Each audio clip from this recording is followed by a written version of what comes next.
Très bien, les gars. Bon mardi à tous. Comment possible qu'on soit mardi? Je vous ai donné tellement de contenu hier. C'était génial de m'asseoir avec le juge Joe Brown. Incroyable. Ce qu'il m'a dit hors micro était encore plus fou que ce qu'il m'a dit devant la caméra.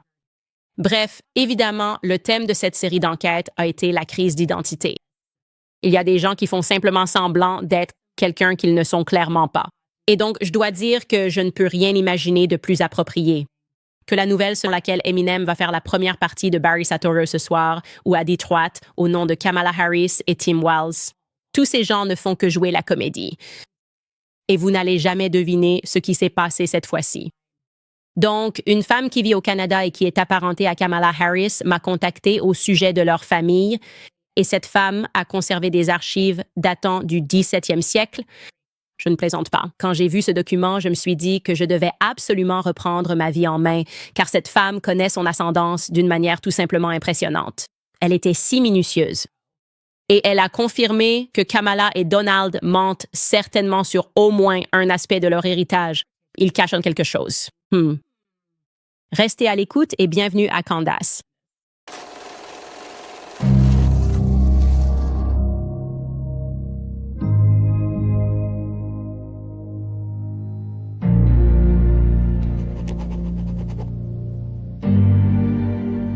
Oh là là, juge Joe Brown, je suis si contente que vous ayez aimé cet épisode hier. Il a vraiment une telle connaissance et ne rate jamais rien. Il n'oublie jamais rien. Je dois retourner regarder l'épisode parce qu'il a partagé tellement de perles sur l'histoire. Et je pense que si ce n'est rien d'autre, pour ceux d'entre vous qui commencent à s'éveiller et à réaliser que tout ce qu'on nous raconte dans les livres d'histoire n'est en réalité qu'un conte de fées, j'espère que cela vous lancera dans votre quête de la vérité, car nous ne savons rien de l'histoire réelle. Nous ne savons même rien sur comment et pourquoi l'Amérique est devenue l'Amérique. Nous adorons cette histoire à propos des pères fondateurs. En réalité, ce sont les francs-maçons qui se sont battus pour l'Amérique et les francs-maçons qui, très probablement, sont encore aujourd'hui aux commandes de l'Amérique. Mais en mettant tout cela de côté, je veux revenir directement à la généalogie de Kamala, qui était la raison pour laquelle je l'avais invité. Je ne m'attendais pas à ce qu'il aborde aussi simplement la façon dont ils ont assassiné MLK Jr. Et il était sur l'affaire. Et puis, il n'a pas dit cela à l'antenne. Ils ont essayé de le tuer parce qu'il enquêtait sur l'affaire et qu'il s'est rendu compte que, évidemment, Jared Carl n'avait pas tiré sur Maria Luther Kingston. Ce sont les fédéraux qui l'ont fait. Ils l'ont assassiné parce qu'il galvanisait la masculinité. Il galvanisait des hommes qui auraient pu potentiellement s'opposer au gouvernement. Mais bref, la raison pour laquelle je l'ai invité, parmi beaucoup d'autres, c'est parce qu'il était franc sur le sujet de Kamala Harris, sur la façon dont elle est vraiment montée en politique, une manière vraiment dégoûtante de gravir les échelons, et sur le fait qu'elle a été paresseuse et n'a rien fait. Et c'est très intéressant qu'il ait ajouté qu'elle s'occupait en quelque sorte des affaires pour George Soetoro. J'ai trouvé cela très intéressant et convaincant parce que nous savons que son père, comme des membres de sa famille me l'ont dit, son père, Donald Harris, est un communiste pur et dur qui a assisté à des réunions marxistes toute sa vie. Il est incroyablement secret. Et maintenant, je peux confirmer qu'il a menti. Je veux dire, on l'a toujours soupçonné quand il disait, vous savez, héritage inconnu pour moi, à propos de sa grand-mère. Nous avons toujours soupçonné qu'il mentait, mais maintenant je peux vraiment vous le confirmer et je vais vous expliquer comment. Nous avions fait cette émission il y a quelques semaines où nous avions brièvement évoqué le fait qu'il existait certaines preuves, des preuves solides, qui indiquaient qu'à un moment donné, Kamala avait des ancêtres juifs. Plus précisément, nous avions dit que son arrière-grand-père était potentiellement juif et que nous savions que le frère de son arrière-grand-père l'était, qui aurait donc été comme son arrière-arrière-oncle, peu importe, était un homme nommé Michael Harris, qui était inscrit comme franc-maçon en Jamaïque. Et nous avons un peu mis cela de côté parce qu'il y avait, bien sûr, beaucoup de questions en suspens. Tout d'abord, j'imagine que si l'on remonte assez loin dans l'ascendance de n'importe qui, tout le monde finit par être un peu de tout, non? Tu peux dire « Ah oui », et puis de ce côté de la famille, si tu remontes, cette personne est anglaise et juive, peu importe. Mais je n'ai pas pu, je suppose, arriver à une conclusion dans ma propre tête alors que nous faisions cette série, et je sais que vous vous posez probablement la même question. Pourquoi Kamala cache-t-elle certains aspects de son héritage? Pourquoi aurait-on besoin de cacher qu'on est juif? Ça n'a aucun sens. On vient juste d'avoir Trump au pouvoir. Ivanka était très impliquée, évidemment, dans l'administration. Jared Kushner était impliqué dans l'administration. Ce n'est pas un pays qui va se dire « Oh mon Dieu, eh bien, elle est mariée à un homme juif. » Donc, ça n'avait pas assez de sens pour qu'on explore cette piste. Mais ensuite, nous avons reçu cet email. D'accord. Et je vais simplement, je suppose, commencer par vous lire. En fait, j'ai reçu 4 emails. Évidemment, nous cachons l'identité de cette femme, mais elle fait partie de la famille Harris. Et je vais vous lire cet email qu'elle m'a envoyé. Elle a écrit « Bonjour, je voulais vous contacter. Je m'appelle Non Caché. J'ai vu votre podcast sur les origines jamaïcaines de Kamala. Elle est de ma famille, une cousine au 4e degré, mais mon grand-père est Michael Ralph Harris. Il était enfant unique. Mon arrière-arrière-arrière-grand-père et son arrière-arrière-arrière-grand-père étaient frères. La photo sur votre podcast est celle de mon grand-père et de ma grand-mère, pas la sienne. Ne vous inquiétez pas, les gars, je vais vous montrer un tableau pour que vous puissiez suivre cela. De plus, le Michael qui a immigré au Canada était mon oncle, le frère cadet de mon père. En fait, son nom était moi, Michel. J'ai joint la photo du jour du mariage de mes grands-parents. C'est sur mon manteau. Et puis elle a continué et a dit « Nos arrière-arrière-grands-pères étaient frères. C'était pas 3 fois. C'était les arrière-arrière-grands-pères. » Et je vais aussi vous montrer la photo qu'elle a jointe ici d'elle parce que vous vous en souvenez peut-être d'un épisode précédent que nous avons montré. Et elle montre que cette photo est sur son manteau de cheminée. Donc j'avais toutes les raisons de la croire. C'était une photo que nous avons montrée et elle dit « D'accord, ce sont mes grands-parents. » Et nous, encore une fois, avons montré cela comme oncle, potentiel grand-oncle de Kamala Harris, qui était juif et s'appelait Michael Harris. Et elle dit, eh bien, Michael Harris n'avait pas de frères et sœurs. Donc, cela m'a énormément intéressée parce qu'elle n'a pas seulement inclus cela, elle nous a aussi envoyé 5 pages de son arbre généalogique, juste un document où elle montrait qui était né quand, remontant jusqu'au 17e siècle. C'était vraiment, comme je l'ai dit au début de l'émission, incroyable.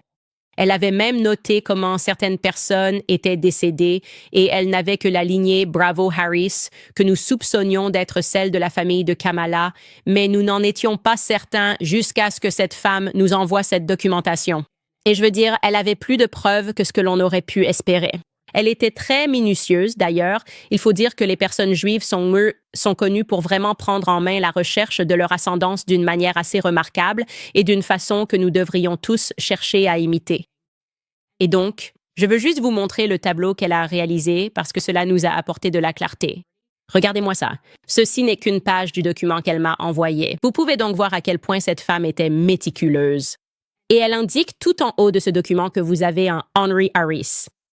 Et c'est l'arrière-arrière-grand-parent commun qu'elle partage avec Kamala. Puis, vous pouvez voir que Henry Harris a eu 2 enfants, n'est-ce pas? Henry Harris a eu un Joseph Harris et un Ralph Harris. Encore une fois, je vais vous montrer un schéma visuel, donc vous n'avez pas besoin d'essayer de tout suivre ce que je dis en ce moment. Il y a beaucoup de noms, mais Joseph, en gros, Joseph et Harris étaient frères. Et elle dit que Kamala descend de la lignée de Joseph, tandis que sa famille continue sur la lignée de Ralph et qu'ils étaient juifs. Je vais donc maintenant vous montrer un schéma, car nous avons tout reconstitué. Cela nous a été d'une aide précieuse et pour la première fois, nous avons pu tout comprendre, car ce n'est pas évident avec Ancestry.com. On ne sait pas ce qui est vrai et ce qui ne l'est pas, mais ce que nous avons pu déterminer après avoir parlé avec elle, c'est qu'elle a dit, vous savez, ma famille ils étaient des Juifs séfarades. Et donc, voici le schéma du côté de Kamala dont elle parle. Encore une fois, moi, je vous donne un schéma visuel parce que ça aide vraiment. Il y a tellement de noms. Mais tout en haut, là, vous avez Henry puis Joseph. C'est là qu'elle parle de Joseph et Ralph. Ici, Ralph correspond à sa lignée. Joseph, c'est la lignée de Kamala.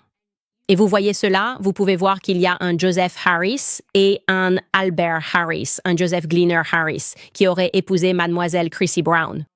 Et puis, il y a Oscar, puis Donald, et tout en bas, nous avons Kamala. Donc, ce que nous montrons ici, c'est cette lignée paternelle directe à partir de Henry Harris. Et ce qui est remarquable, c'est que je me suis dit, d'accord, donc tu es en train de me dire que ta famille était des Juifs séfarades. Laisse-moi creuser un peu plus cet aspect juif. Ce serait vraiment, encore une fois, étrange si elle cachait cela, mais je vais demander aux parents de Kamala avec qui j'ai été en contact s'ils peuvent me confirmer que leur famille est juive. Il devrait être capable de me parler de son grand-père, d'Oscar Harris. Ces personnes y étaient toutes en vie récemment. Nous n'avons pas besoin de remonter si loin. La famille de Kamala est-elle juive? Tout d'abord, je veux préciser que la femme au Canada dit qu'ils ne sont absolument pas d'accord avec la politique de Kamala. C'est pour cela qu'elle m'a contactée. Elle a dit que c'est un fait absolu que Donald demande dans son article. Dans Jamaican Global Online, lorsqu'il dit que son héritage lui est inconnu, c'est un mensonge absolu et leur famille pense qu'ils essaient intentionnellement d'effacer les parties juives de leur identité au profit d'une identité noire. Donc, là où Kamala est juive, ils insèrent une sorte d'ascendance noire nébuleuse qui n'existe en réalité pas. Et comme je l'ai dit, elle tient des registres, elle les a tous conservés et elle affirme qu'ils sont des juifs séfarades. Donc, lorsque j'ai fait un suivi auprès des parents directs de Donald avec qui j'ai été en contact, ils ont confirmé que ce qu'elle a dit est vrai et qu'ils n'en ont absolument pas honte. Ils ne comprennent pas pourquoi Donald ne dit pas la vérité sur le fait qu'Oscar Harris était un juif syrien. Incroyable, un juif syrien. Le père d'Oscar, Joseph Glainer Harris, était un juif syrien. Donc, cette famille est juive, d'accord? Puis, il m'est venu à l'esprit qu'en réalité, on ne nous a donné qu'une seule photo d'Oscar Harris, d'accord? Et c'est assez étrange parce que, malgré le fait que son livre comporte des images en couleur partout, Kamala Harris a décidé de coloriser, enfin de transformer la photo qui semblait être en couleur, en noir et blanc pour Oscar Harris. Et donc, cela lui donne un certain aspect et nous pouvons montrer cette photo de près. Oui, ça lui donne un certain aspect. On se dit, d'accord, je ne sais pas de quelle couleur il est. Peut-être qu'il est marron. Et j'imagine qu'on est censé croire qu'il est marron parce qu'on nous dit que Donald Harris est noir. D'une certaine manière, ce n'est pas très clair pour nous. Mais il est intéressant de noter qu'ils n'ont présenté qu'une seule photo et qu'on nous laisse simplement croire qu'il est marron. Et donc, j'ai demandé à un parent de Kamala, j'ai dit par curiosité, « D'accord, tu me dis que son père était un juif syrien. Tu me dis qu'il n'y a aucun doute qu'Oscar Harris était juif. Alors, de quelle couleur était sa peau? Était-il marron? » Et il a dit non, il avait la peau extrêmement claire, il pouvait passer pour blanc. Oscar Harris pouvait passer pour blanc et on ne devine pas ça à partir de cette image. Donc, une fois de plus, on se retrouve dans une situation où il noircit les choses. Très, très étrange. Donc, Oscar Harris avait en fait la peau claire. Et tout indique, et il n'y a aucun doute, ce n'est même plus une question de preuve, personne ne peut contester cela. Même Snopes ne peut pas contester cela. Kamala Harris est juive et elle ment, ou du moins elle ne ment pas, mais elle n'aborde pas le fait qu'elle est juive, ce qui est extrêmement étrange. En fait, la personne de la famille de Kamala à qui je parle dit que la seule personne qui avait de la mélanine parmi tous les proches d'Oscar, frère, enfant, c'est Donald. Et c'est assez étrange. Donald est la seule personne à avoir un teint plus foncé, c'est pourquoi elle ne le colorise pas ou ne transforme pas sa photo en noir et blanc, parce qu'ils essaient de faire croire qu'elle est noire alors qu'en réalité, elle ne l'est pas. Et je pense que c'est parce qu'il est hindou quelque part. Et le membre de la famille, elle m'a dit que c'est en partie pour cette raison qu'il pense que Donald a commencé à s'intéresser à ce genre de discours marxiste sur la race parce que il était la seule personne à avoir un peu de couleur et il était traité différemment du reste de ses proches. Très, très étrange et c'est vraiment quelque chose qui mérite d'être exploré, surtout au vu de certaines autres choses que le juge Joe Brown m'a dites. Je pense qu'on devrait vraiment examiner cela de plus près. C'est une chose étrange sur laquelle mentir, c'est ce que je dirais. Il n'y a aucune raison évidente pour laquelle on prendrait un membre de sa famille qui est juif et essaierait de faire croire aux gens qu'il est noir. Et cette femme au Canada m'a également clairement fait comprendre, cette parente, que c'est aussi étrange pour eux qu'elle mente sur le fait que cette lignée, la lignée juive, a ensuite épousé la lignée des propriétaires d'esclaves, qui seraient les Brown. Ils ont fondé la ville et ils disposent d'une multitude de preuves et de documents qui confirment cela, alors qu'ils font semblant devant le public de ne pas savoir. Au fait, une petite anecdote que le juge Joe Brown m'a confiée hors micro. C'était que cet article en ligne mondial jamaïcain que nous avons lu, il a été modifié. En fait, il y avait une version imprimée de cet article qui a ensuite été reprise et mise en ligne. Et quand il a été mis en ligne, il a été modifié et qu'il a l'original quelque part dans son grenier. J'ai dit, je passerai 3 jours à fouiller dans ton grenier. Oui, c'était dans le grenier. Tu sais, mon ex-femme l'avait dans notre grenier. Je sais qu'il est quelque part. J'ai dit, s'il vous plaît, Judge Joe Brown, Laissez-moi entrer dans votre grenier. Je fouillerai chaque document pour trouver ça, mais il y a peut-être quelqu'un quelque part qui collectionne.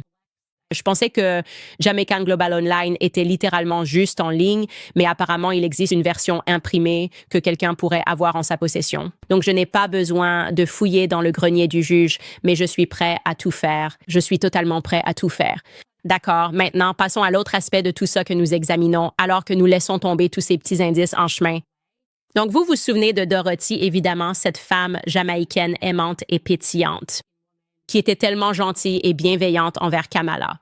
Elle se souvenait très précisément avoir grandi avec beaucoup d'affection auprès de sa grand-mère Beryl et aussi du fils riche de Beryl, Kenneth, qui est le frère de Donald. Kenneth a aussi la peau extrêmement claire et lui faisait faire des balades à vélo et on sait qu'il avait de l'argent parce que c'était comme une Harley Davidson. Eh bien, apparemment, Dorothy était maintenant harcelée pour avoir dit la vérité. C'est du moins ce que Lady Colleen Campbell a partagé, ainsi que Lady Colleen Campbell. Les gens paniquent complètement parce que comment osez-vous dire la vérité alors qu'on essaie de rendre cette femme plus noire? Comment osez-vous dire la vérité qu'il y a quelque chose qui ne va pas avec Beryl? Mais il y a autre chose qu'elle a mentionné et que nous avons pu examiner et vérifier comme étant vrai. Donc, Dorothy nous avait dit qu'en plus d'avoir plagié une femme noire dans son livre, parce que ce n'était pas Beryl, elle a mentionné que bien que Beryl ait la peau claire et soit peut-être irlandaise, elle avait une sœur qui avait la peau encore plus claire qu'elle. Donc, je sais que nous avons pensé tout ce temps que cette partie de la famille était peut-être irlandaise. Maintenant, je me demande s'il se pourrait peut-être qu'il soit juif. Qui sait? Parce que, comme je l'ai dit, j'essaie de reconstituer ce sur quoi elle ment. Mais nous avons appris le nom de la sœur de Beryl, d'accord? Nous savons avec certitude que la sœur de Beryl s'appelle Norma. Nous avons donc commencé à chercher une combinaison de sœurs Beryl-Norma. Au fait, je suis très surpris par le nombre de Beryl qu'il y avait en Jamaïque. Nous essayons de les trouver dans la bonne période. Et jusqu'à présent, nous n'avons pu trouver, dans le Kingston Gleaner, souvenez-vous, c'était le seul journal à l'époque, qu'une seule combinaison de sœurs Beryl-Norma. Je veux être clair, cela pourrait être une piste. Cela pourrait ne pas en être une. Je présente cela au public parce que j'ai trouvé cela intéressant. Il s'agissait d'une nécrologie parue dans le Kingston Gleaner en 1976 pour J.V. Ramsey. Maintenant, ne me lancez même pas sur le fait que ce type, J.V. Ramsey, il semblerait que je me souvienne vaguement de ce visage. Maintenant, évidemment, c'est très granuleux, mais je vais juste dire tout de suite que cela ressemble à un Finnegan de la famille de Joe Biden. Joe Biden avait des parents intéressants, mais je vais garder cela pour plus tard cette semaine. Mais juste en regardant le visage, j'ai trouvé ce type J.V. Ramsey. Encore une fois, cela ne pouvait pas être vrai. Nous n'avons ici que 2 noms, mais il s'agit d'une personne dont nous savons au moins qu'elle a servi pendant les 2 guerres mondiales. Il est écrit EMS. J.V. Ramsey. Il s'agit encore une fois de Gladstone Vernon Ramsey, un vétéran de la Première et de la Seconde Guerre mondiale et ancien agent de quarantaine au ministère de la Santé. Norma Ramsey Amport est décédée récemment à la suite d'un accident. Maintenant, je veux dire que c'est aussi très étrange. C'est ce qui est écrit maintenant dans la ligne suivante, que le service funèbre a eu lieu à l'église de la garnison à Up Park Camp le 10 décembre, puis l'inhumation a suivi, blablabla. Bla, bla, bla. C'est étrange que dans chaque nécrologie que nous avons rencontrée, il y ait une nécrologie et qu'elle indique où auront lieu les funérailles. Dans celle-ci, les funérailles avaient déjà eu lieu et ils ont décidé de publier cela après coup. Donc c'était un peu inhabituel. C'était peut-être simplement le choix de la famille. C'est juste quelque chose que j'ai noté dans ma tête comme étant un peu étrange. Le texte poursuit en disant qu'il a servi activement dans le corps médical pendant la Première Guerre mondiale en Égypte et en Palestine. Et à son retour, il a rejoint les services de santé publique et a servi dans plusieurs paroisses. Par la suite, il a travaillé dans les services de quarantaine à Kingston. Et dans le paragraphe suivant, il est indiqué qu'une grande assemblée représentant un large éventail de la communauté a assisté aux funérailles. Les principaux endeuillés comprenaient son épouse, Pinky, ses filles, Beryl, Norma et ses fils, Don, Carl et Hayden, sa sœur Beryl et ses petits-enfants. Donc, encore une fois, il s'agit de recherches très préliminaires. J'ai simplement constaté que c'était la seule combinaison de Beryl et de Norma que nous ayons pu trouver. Dans le Kingston Gleaner, je serais très intéressée et nous n'avons pas réussi à entrer en contact avec elle. Je ne sais pas si elle est effrayée parce qu'elle reçoit tant de haine, mais j'aimerais vraiment parler avec Dorothy et voir si elle se souvenait de cela. Si elle se souvenait que Kenneth lui avait dit ce que faisait le père de Beryl dans la vie. Mon soupçon, pardonnez-moi, est que Beryl pourrait être un mélange irlandais, indien, juif. Et cela aurait du sens si l'on sait que Norma était extrêmement blanche, encore plus claire qu'elle, ce que je qualifierais simplement de blanche. Alors nous cherchons probablement un père qui est blanc. C'est pourquoi je souligne que c'est intéressant. Mais je vais m'arrêter là, laisser ça de côté et continuer à parcourir vos emails car il y en avait beaucoup à traiter. Et puis évidemment, nous nous préparions pour le juge Joe Brown. Donc nous avons pris du retard. Mais je veux vraiment explorer l'angle Joe Biden demain parce que, comme je l'ai dit, il y a vraiment des croisements étranges qui se produisent. Je sais que vous savez que Biden descend des financing et ils disent que ce baril descend aussi des financing et ce type ressemble justement à un financing. Mais les gens peuvent se ressembler. Je veux juste dire, comme je l'ai dit, nous allons faire quelques recherches et nous vous présenterons certains de nos résultats demain. Je veux vous parler de Kalshi. Pensez-vous savoir qui va gagner l'élection présidentielle ou combien de sièges les démocrates ou les républicains vont remporter à la Chambre ou au Sénat? Eh bien, il existe une bourse financière légale qui vous permet désormais de trader ou de parier sur l'issue de ces élections. Ça s'appelle Kalshi. Kalshi a poursuivi l'administration Biden en justice et a obtenu pour la première fois en plus de 100 ans l'autorisation légale de parier sur les élections. Ils font ça comme au Royaume-Uni, mais en Amérique, on n'a jamais fait ça. Ils proposent des marchés, remportera la présidentielle, contrôlera la Chambre et le Sénat, gagnera les États clés et plus encore. Kalshi est déjà utilisé par 100 000 personnes, ou plutôt des centaines de milliers de personnes, et a facilité plus d'1 milliard de dollars de transactions. Ce qui est vraiment génial avec la plateforme, c'est que vous pouvez trader sur vos opinions pour gagner de l'argent ou couvrir vos risques politiques. Vous pouvez aussi consulter les codes du marché pour voir qui a le plus de chances de gagner à un moment donné. En ce moment, les probabilités sont proches de 58 à 42. Sans surprise, Trump est largement en tête.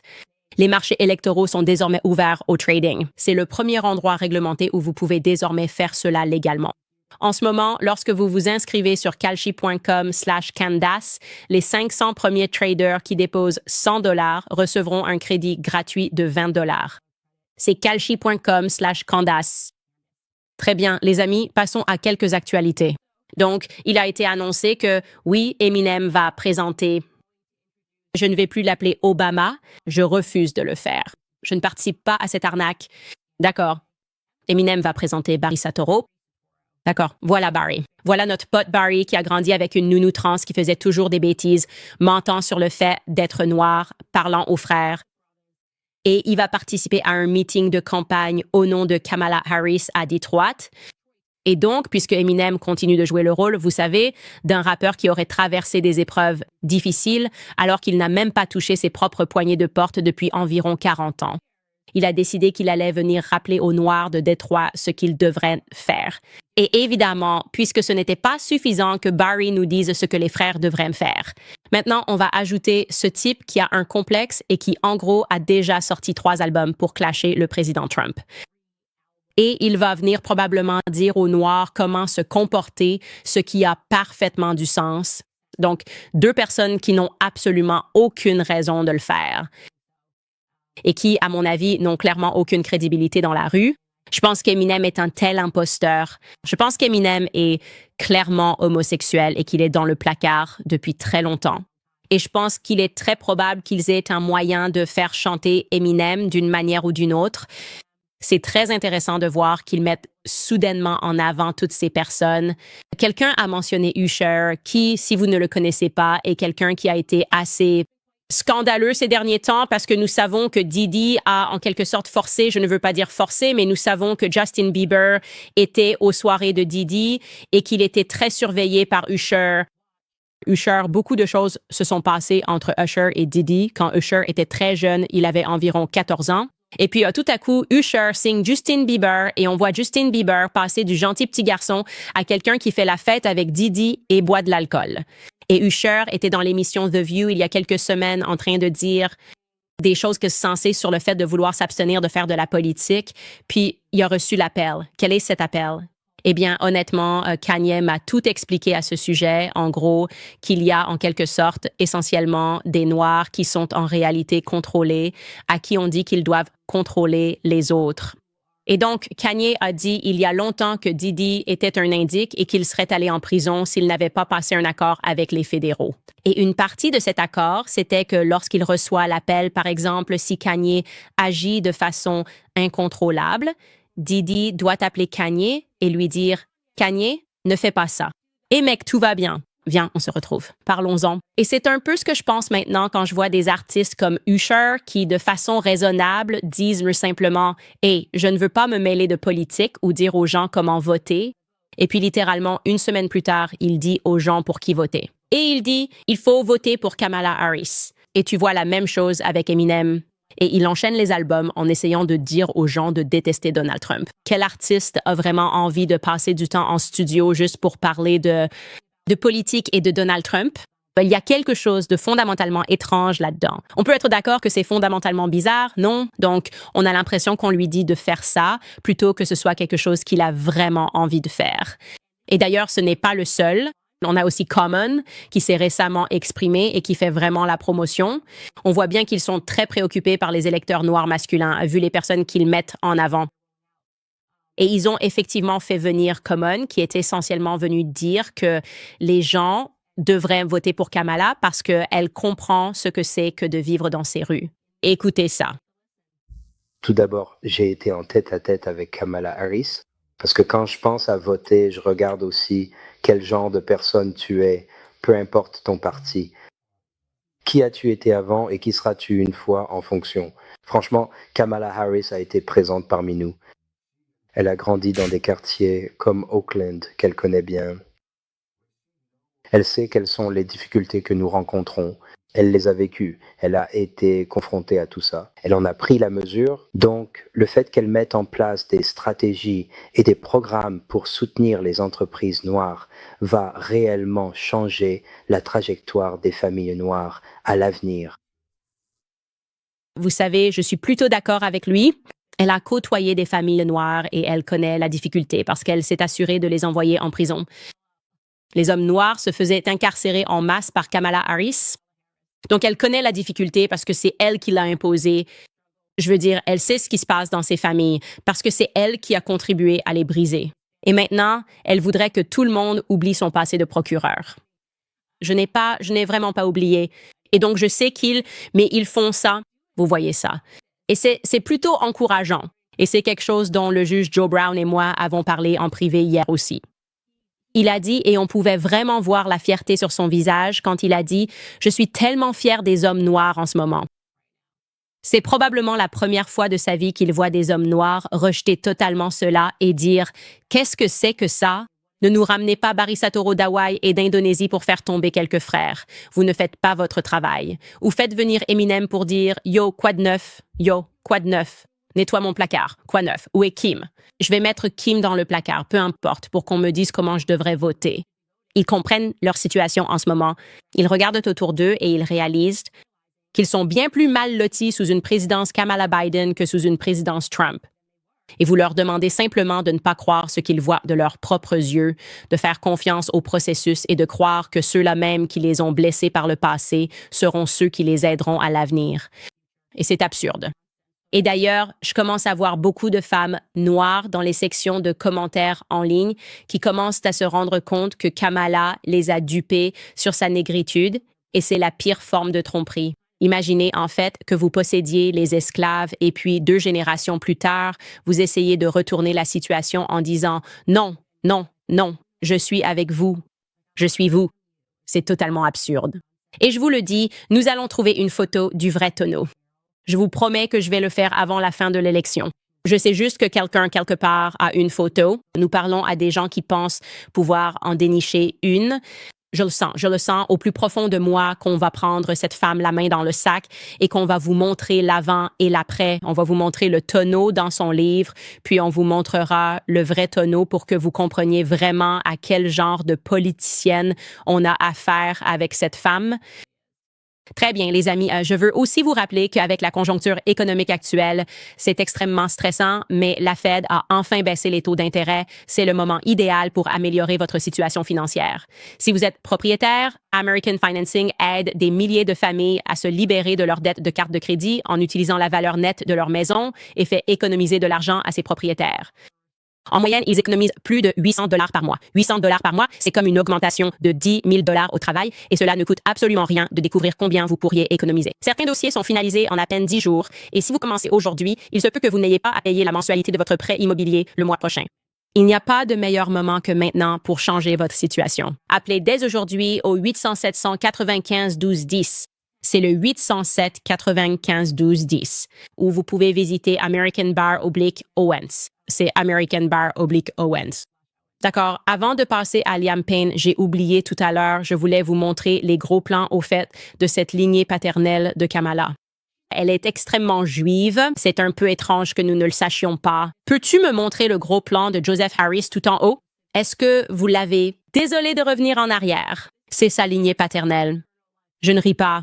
C'est juste bizarre. En fait, je ris. Non, je ris. Je ne devrais pas revenir là-dessus. J'ai ri et vous m'avez vu en direct. Mais une fois que j'ai vu l'arbre généalogique, je me suis dit, bon, voilà son arrière-arrière-grand-père. Et cette femme est là, genre, ouais, maintenant je suis noire, peu importe. Montre-moi aussi l'autre gars. Genre, ouais, ça c'est Albert Harris. D'accord. Donc ça c'est Oscar Harris. C'est comme le père de son grand-père. Je ne sais pas. Je n'ai pas l'impression qu'on puisse juste faire ça. J'ai l'impression qu'on ne peut pas juste être la juif et puis dire non, finalement non. Je suis noire? Je ne sais pas. Je ne pense pas que tu puisses. Je ne pense pas que tu puisses. Peut-être que tu peux. On va le découvrir, le 5 novembre approche. Mais quand je regardais ces photos de près, je me disais juste, mince Kamala, c'est tellement subtilement irrespectueux. C'est irrespectueux envers les Noirs et les Juifs. C'est comme tout ça. Je ne sais pas. Je ne sais. Montre-moi. Montre-moi la photo de près. Montre-moi cet homme. Montre-moi son grand-père. Mince, Kamala, tu essaies vraiment de nous avoir. C'est trop. C'est juste trop. Bref, passons à autre chose. Je veux parler de Liam Payne. On a parlé de lui la semaine dernière. Évidemment, c'est une tragédie immense. Et on est en train d'avoir une conversation sur ce qui lui arrive sans vouloir être insensible et en reconnaissant que même si tout le monde, chaque personne que je connais dans leur famille a déjà eu affaire à quelqu'un qui a des problèmes de drogue ou d'alcool, c'est aussi le cas dans ma famille. Alors, s'il vous plaît, ne le faites pas. Je ne me moquerai jamais de quelqu'un souffrant d'alcoolisme ou de problèmes de drogue, car c'est vraiment triste de voir comment beaucoup sont tombés dans leurs addictions. Certains, par exemple, se sont juste dit « j'ai besoin d'un comprimé parce que j'ai mal au dos ». Et la fois d'après, ils prennent des pilules et se les procurent dans la rue. On a un problème, les entreprises pharmaceutiques. Et vous savez, je ne me moque absolument pas de ce qui est arrivé à Liam Payne.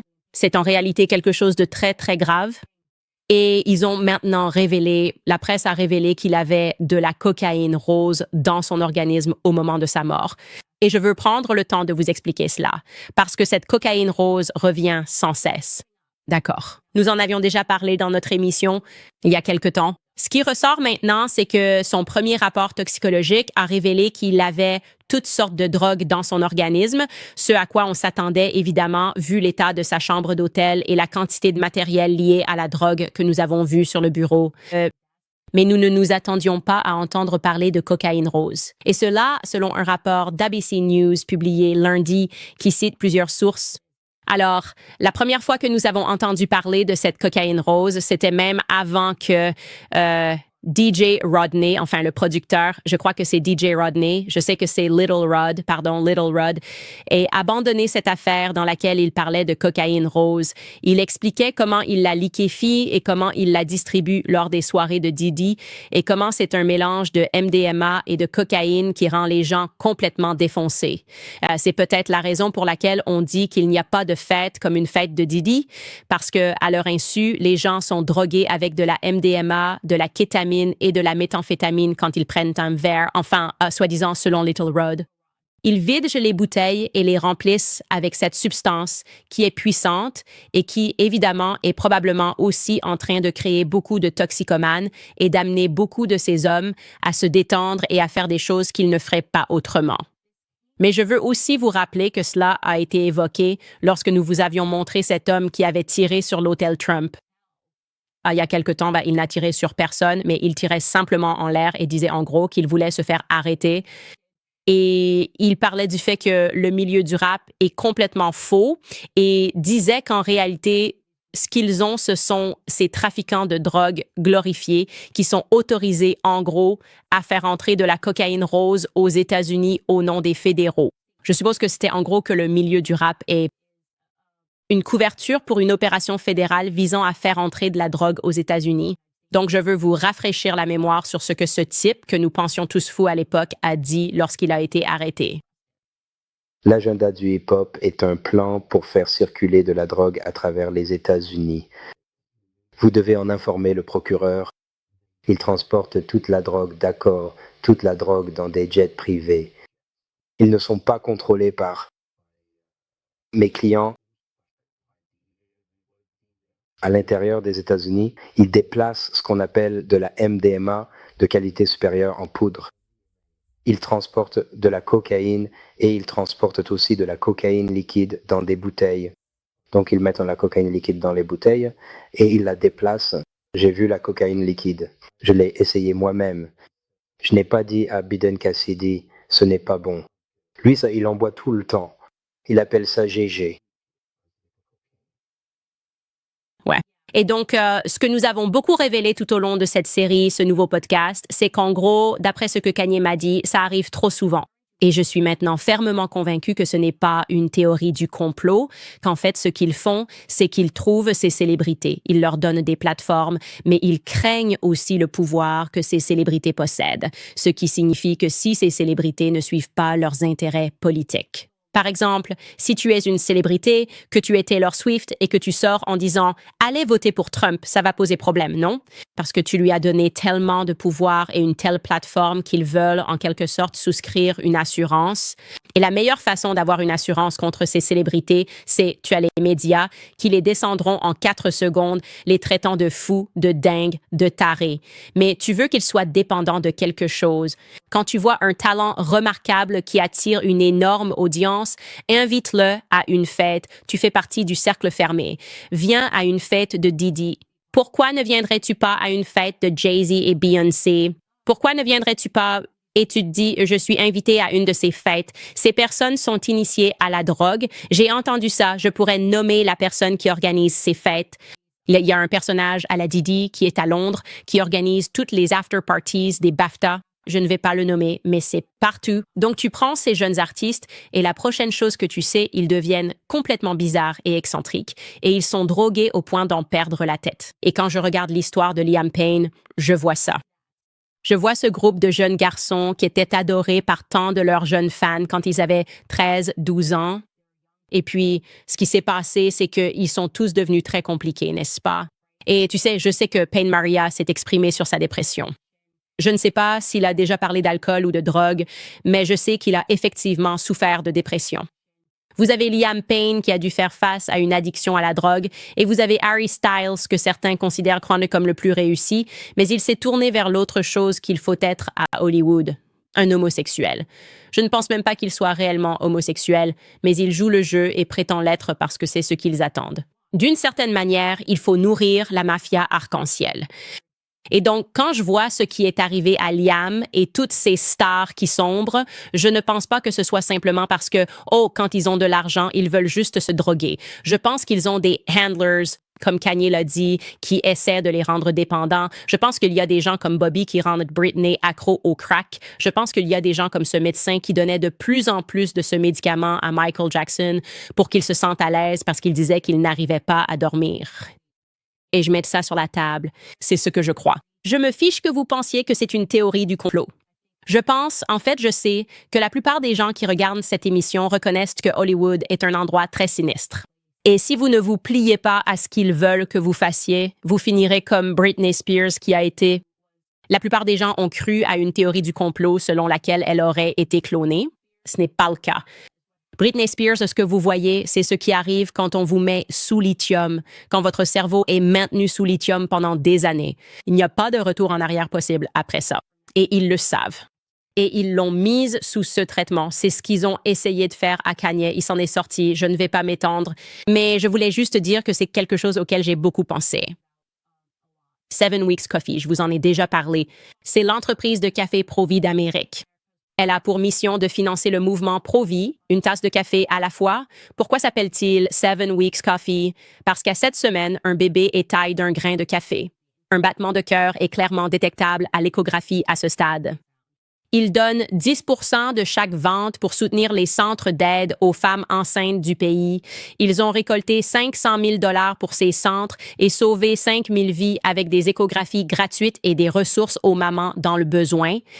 Le café, sans moisissures ni pesticides, est cultivé à l'ombre, à faible acidité et issu de l'agriculture biologique.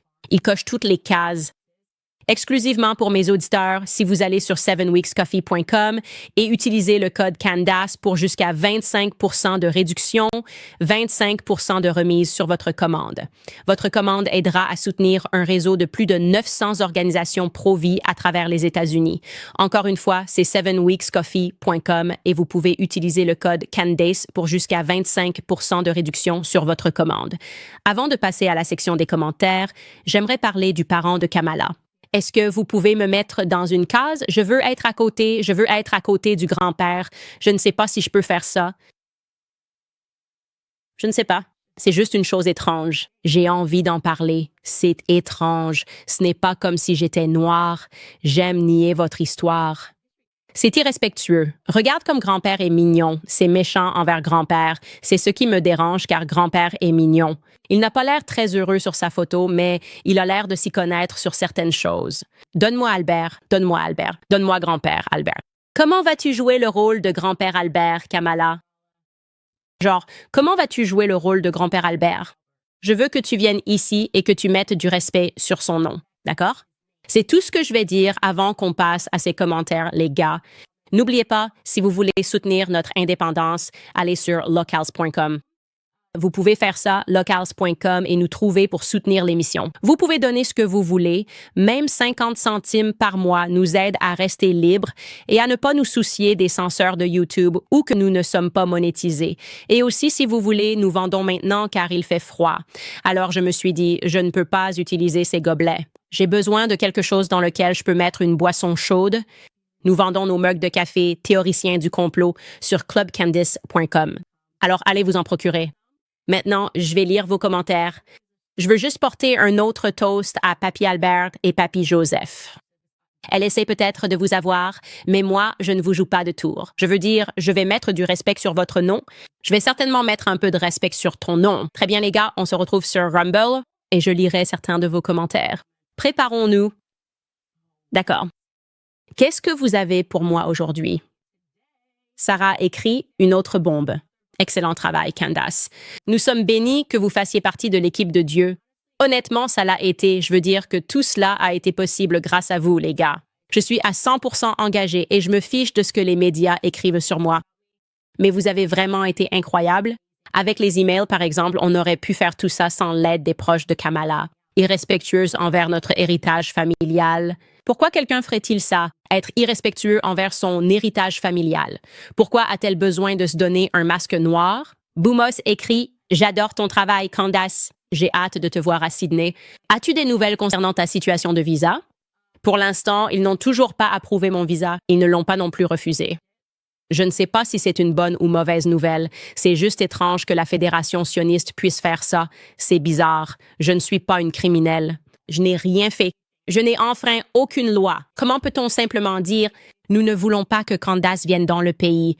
J'ai juste l'impression que ce n'est pas juste. Ce n'est vraiment pas juste, l'Australie. C'est un peu trop de pouvoir donner à une seule organisation de pouvoir prendre cette décision et soudainement mettre mon visa dans une situation aussi précaire. Sophia écrit « Je suis en retard pour le live aujourd'hui, mais comme d'habitude, je suis là pour te soutenir. Je continuerai de prier pour ta sécurité. Tu révèles beaucoup de choses qui étaient cachées au public depuis des années. Merci beaucoup.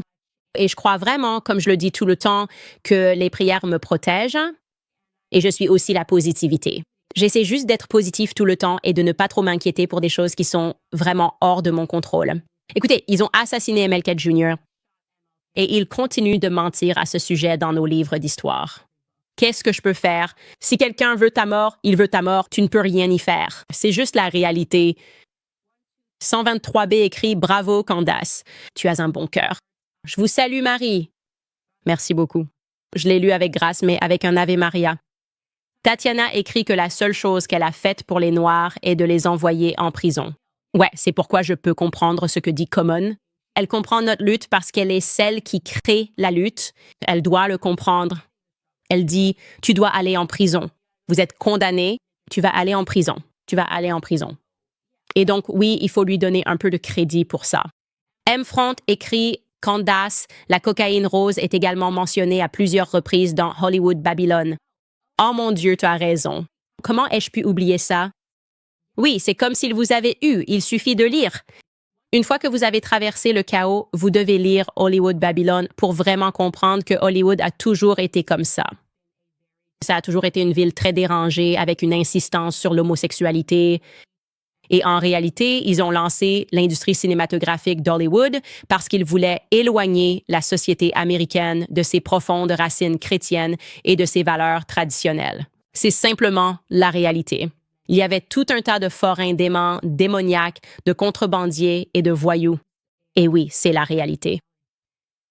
Lily écrit, Lily Lala, je n'arrive même pas à lire ça. Lily Lala, je crois, écrit « Que penses-tu de l'opinion de Trump sur le soutien à Israël ?» Je n'ai pas lu quelle est l'opinion de Trump sur le soutien à Israël. Je ne sais pas si tu veux dire qu'il a récemment tweeté quelque chose ou si tu demandes juste en général, genre, qu'est-ce que je pense de l'opinion de Trump sur Israël ou de son soutien à Israël? Je garde la même position pour tous les politiciens. Tout politicien qui dit qu'Israël sera toujours notre ami et allié dit quelque chose de ridicule. Si vous êtes une nation souveraine, vous comprenez que n'importe quel pays peut à tout moment devenir un ennemi des États-Unis. Donc, quand tu dis quelque chose comme ça me fait juste penser que tu encaisses des chèques d'un lobby parce que c'est tout simplement stupide à dire. Je ne dirais ça à propos d'aucun pays. Comme je le dis tout le temps, même pas pour le Royaume-Uni. Et évidemment, mes enfants sont à moitié britanniques. Et donc, je ne voudrais jamais quoi que ce soit dans le même sens que lui pourrait le ressentir à cause de ses petits-enfants. Probablement, je suppose qu'Ivanka a peut-être la double nationalité à cause de Jared. Je ne sais pas. Mais si c'était le cas, il pourrait avoir une affinité pour Israël. Mais il est tout simplement insensé de ne pas avoir une position objective sur chaque pays, c'est-à-dire, oui, nous avons été amis avec vous par le passé. Mais si vous nous trahissez, alors je serai tout à fait prêt à être aussi votre ennemi. Mais ce serait le cas si nous avions, vous savez, des dirigeants forts, où que ce soit. Et je pense que vraiment la seule personne qui ait jamais été sensée, enfin, je ne devrais pas dire la seule personne, mais l'une des rares personnes sensées à propos d'Israël, cohérente et ne leur accorde pas traitement de faveur magique, c'est Thomas Ramsey. Thomas Ramsey est le à dire « Non, je vais vous traiter comme je traiterais n'importe quel autre pays et nous vous donnons des milliards de dollars et vous pouvez nous dire ce que vous allez faire et ce que vous n'allez pas faire, ce qui est la chose la plus stupide que j'ai entendue de ma vie. Nous allons prendre vos milliards et ne pas vous écouter. » Quoi? D'accord. Non. Comme Zelensky, Israël, tout le monde doit cesser de dépendre de l'aide. Et cela inclut Israël et cela inclut l'Ukraine. Quoi qu'il en soit, c'est mon opinion là-dessus. On se voit demain, les gars.